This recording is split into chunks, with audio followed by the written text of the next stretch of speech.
아니면 바라크에 대해서 말씀해 보려고 합니다. 이 베레크는 복이라는 말도 있고 찬송이라는 말도 있고 무릎이라는 말이 있어요. 같아요.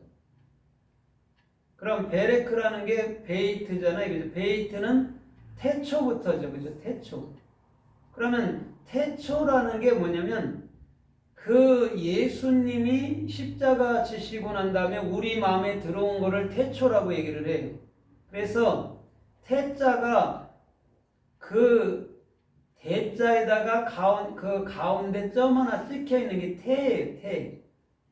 그게 태자란 말입니다. 그러면 오늘 우리도 그 애기들 날 때 탯줄이라고 얘기하잖아요. 그죠? 애기들 날 때도 탯줄 이렇게 얘기하잖아요. 그죠? 그 같은 의미예요. 그래서 그 베이트라는 것이 우리 마음이었고 그 마음 속으로 우리 주님이 들어오는 것. 그렇죠? 그거를 베이트 또 아니면 영원한 하늘나라 마음의 집 또 천국 에덴 동산 예루살렘 이렇게까지 봐도 되죠. 그 다음에 렛이라는 것은 반드시 뭐예요? 내 마음 속에 있어야 되는 거예요. 그죠? 그리스도의 머리가 마음의 머리를 두기 때문에 우리가 영이라고 말할 수 있는 거죠. 그럼 이제는 우리가 더 이상 육체 가운데 사는 게 아니고 영 가운데 사는 거예요. 그러면 육체는 뭘 따라 움직이는 거죠? 영을 따라 움직이는 거예요. 그래서 영적인 사람이라고 얘기를 하는 거예요. 그리스도를 머리로 삼은 사람들은. 그러나 그리스도를 머리로 삼지 않은 자들은 다 육적이에요. 바르고 착하게 산다 해도 육적인 거예요. 그리스도를 머리로 삼고 그분과 함께 동행하는 것을 영적인 삶, 영적인 몸 이렇게 얘기한단 말이죠. 그럼 영적인 몸은 뭐죠? 복음이라는 바사로밖에 없죠. 그래서 하나님은 나의 육체를 쓰신다. 뭘로? 복음으로 이렇게 보면 되는 것이죠. 그 다음에 카프라는 것은 그것이 완벽하게 적용되고 완벽하게 적용시켜 나가는 것이죠. 그거를 뭐라고 해요? 무릎이라고 얘기한단 말이에요. 라헬이요, 지금 본문에도 보면 그 비라를 야곱한테 넣어주면서 그가 자녀를 낳으면 내 자녀라 말하면서 내 무릎에 앉혀놓겠다라고 얘기한단 말입니다. 그것이 복이고 그것이 찬송이고 그것이 우리가 진짜 무릎이라는 그 중심의 의미이기도 한 거예요. 그러면 성경에서 무릎이라고 또 주님이 말씀하시고 또 어떤 뜻으로 어떻게 말씀하시는가 우리가 좀 살펴보면서 은혜를 받아보도록 하겠습니다. 누가복음 22장 41절에 보면 예수님이 겟세마네 동산에서 무릎을 꿇고 3번을 기도를 해요. 동일한 기도를 3번 한단 말입니다. 거기서 무릎을 꿇다가 베레크예요. 그럼 예수님도 이 땅에 와서 십자가 지시기 전에 무릎을 꿇었단 말입니다. 그러면 이런 게 무슨 말이죠? 왜 무릎을 꿇는 것이죠? 왜 무릎을 꿇는 거는 이유가 있잖아요. 그죠? 막 꿇는 게 아니잖아요. 그죠? 누구가 있다는 거죠. 대상이 있기 때문에 무릎을 꿇는 거잖아요. 그죠? 그러면 우리 모든 육체는 어디에 무릎을 꿇려야 된다는 거죠? 네? 십자가 주님 앞에 무릎을 꿇어야 된다는 거예요. 그걸 예수님이 친히 보여준 거란 말입니다. 그게 베레크예요. 그것도 3번이나 동일하게 했단 말이죠. 이게 누구의 길이죠? 예수의 길, 십자가의 길이란 말이에요. 다른 게 아니고.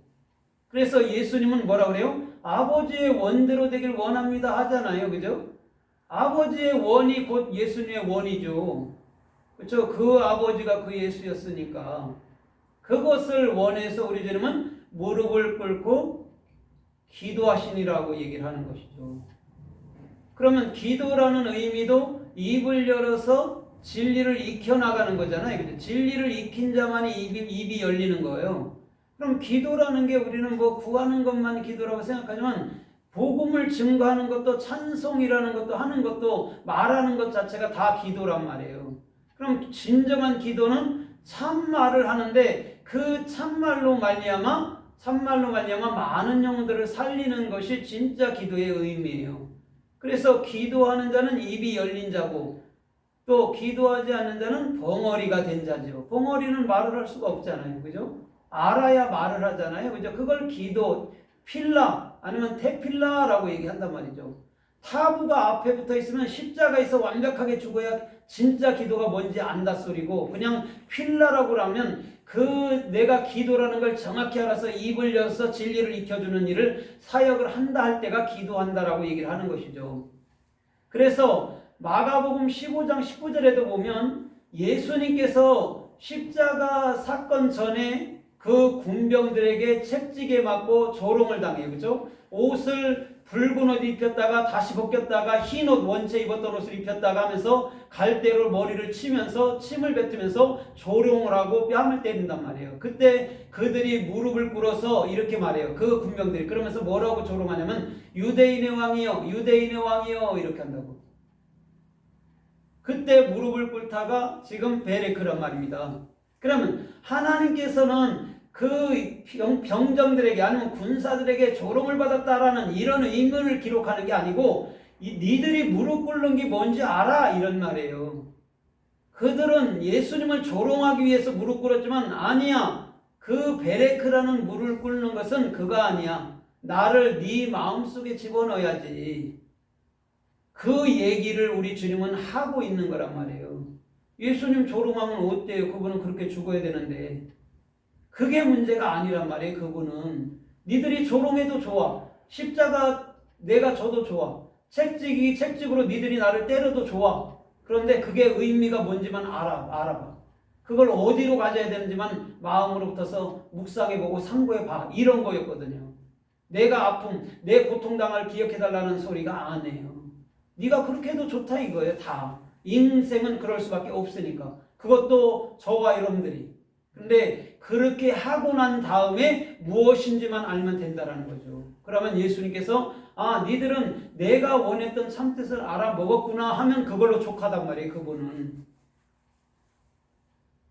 그래서 사도행전 9장 40절에도 보니까 도르가라 하는 다비다가 평소에 많은 사람들에게 선행과 구제를 했어요. 옷도 지어 입혀주고. 그런데 그가 죽었어요. 죽고 나니까 그들이 그 몸을 씻어서 다락방에 누워놨어요. 그때 베드로가 그 집에 갑니다. 그때 베드로한테 우리 자매 다비다가 죽었습니다. 이렇게 말하니까 베드로가 무릎을 꿇고 하늘 향해서 기도하면서 뭐라고 말하냐면 다비다야 일어나라 그런다고. 그게 쿰이에요. 쿰. 일어나라. 그럼 뭐냐면 죽어있던 자 다비다가요 선행을 아무리 했어도 그건 죽어있는 거라는 거예요. 그럼 진짜 선행이 무엇이냐? 그 마음속에 쿰이라는 코프, 소망이 들어가서 더 이상 지옥이 존재하지 않고 더 이상 염려나 근심이나 갈등이 존재하지 않는 것을 여러분 뭐냐면 진짜 소망을 가진 그리스도인이라고 얘기하는 거예요. 그런데 많은 사람들은요 그런 소망을 갖기보다는 육신의 행위로서 그걸로 천국 간다는 보장을 따내는 거예요. 육신의 행위를 많이 하면 내가 성기봉사 많이 하면 그걸로 천국